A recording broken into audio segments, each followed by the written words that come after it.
So the second greatest thing I've ever done in my entire life was quitting social media because I had no idea just how addicted I really was. Like I knew I was addicted, but I had no idea how addicted I really was to that. Like I had every social media and I would spend hours on every single one of them every day. And now I've been off all of them for about a year and a half. Except for once in a while, like every couple of months, I would go back on TikTok for a couple hours and be like, oh God, I feel miserable after scrolling, and then I would delete the app. So not like 100% social media free, and also like I've still been watching YouTube, but YouTube's different. It doesn't have nearly the detrimental effects that other social media platforms have because you get to choose what you're going to watch versus other platforms. They literally feed you whatever they want you to see. That's why it's called your feed. They feed you whatever they want you to see. Yeah, it's insane how addicted I was to it. And now, after this time, I'm starting to dabble back into it. I'm starting to post on TikTok again because the organic reach on that platform is so much better. Like, if I post a YouTube video, I'm lucky if it gets 10 views. If I post a TikTok, I get easily 200, 300, sometimes 1,000 views. Easy. Like, so as a content creator, it's just dumb to not make TikToks. And so then I have gotten this well-being app that restricts me to a certain amount of time on that app per day, and I get to choose that amount of time for different apps. And that's actually been great. That's been a lot more effective than I expected.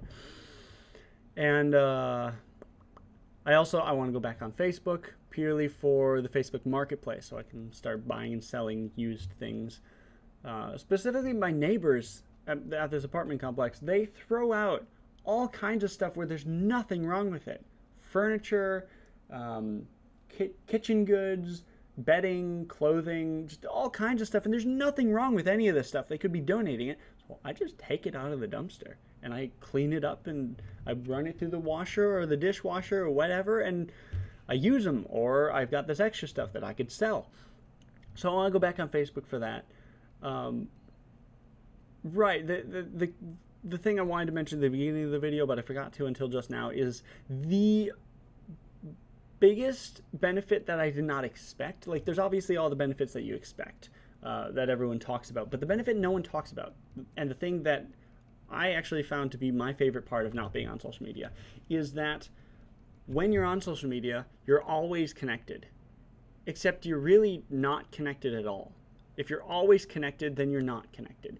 And the way I explain that is that now that I'm off social media, when I bump into someone, when I go to a family gathering, whatever, like, before, I already knew everything that was going on with them because of social media. I already knew everything. Like, there was nothing to talk about. Versus now, I can, like, find out what they've been up to and have a real conversation and have a real connection with them. Versus always connected, then you're not really connected because there's you know what I mean. And that's been really, really nice to, like,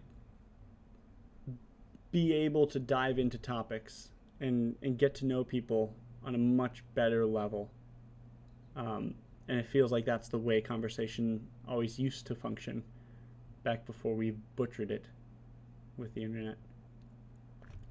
So I encourage you to quit or at least step back from social media and for a while and try it out. Honestly, it's something I think everyone should do at least once, at least for 6 months or a year, just maybe 3 months, maybe just try it like one day a week. Just like try it out.